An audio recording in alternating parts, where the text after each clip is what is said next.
বেহালা পশ্চিমের বিধায়ক জামিনে মুক্ত পার্থ চট্টোপাধ্যায়ের জনসংযোগ কার্যালয়ের সামনে বসানো জনবাক্স উধাও হয়ে গেল। চাকরির বিনিময়ে কারোর থেকে টাকা নিয়েছেন তার প্রমাণ চেয়ে বাক্স বসিয়েছিলেন পার্থ চট্টোপাধ্যায় এবং তার নাম দেওয়া হয়েছিল জনবাক্স।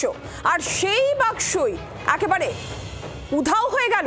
এলাকার সাসপেন্ডেড তৃণমূল নেতা পার্থর সমর্থনে পড়েছিল ব্যানার, পোস্টার।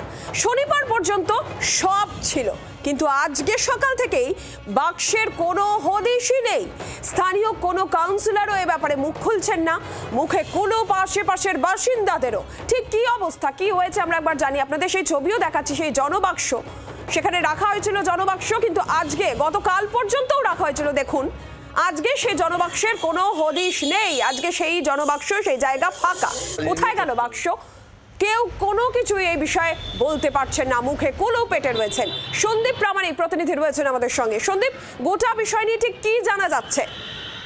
দেখো, বেহালা পশ্চিমের বিধায়ক পার্থ চট্টোপাধ্যায় কয়েকদিন আগে জামিনে জেল থেকে মুক্তি পেয়েছিলেন। মুক্তি পাওয়ার পরেই দেখা গিয়েছিল বেহালা পশ্চিমে বিভিন্ন ব্যানার টাঙানো হয়েছে, তাতে লেখা আছে যে পার্থ চট্টোপাধ্যায়কে আমরা চাই। এবং তারপরেই দেখা গিয়েছিল যে পার্থ চট্টোপাধ্যায় সই করে বেশ কিছু লিফলেট বিলি করতে, যেখানে বলা হয়েছিল যে পার্থ চট্টোপাধ্যায়কে চাই।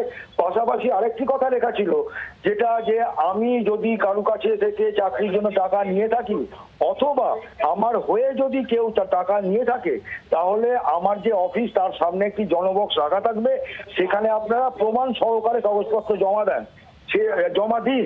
সেই মতন আমরা দেখেছিলাম গতকাল পার্থ চট্টোপাধ্যায়ের অফিস বন্ধ থাকলেও তার অফিসের পাশে একটি জনবক্স রাখা হয়েছিল।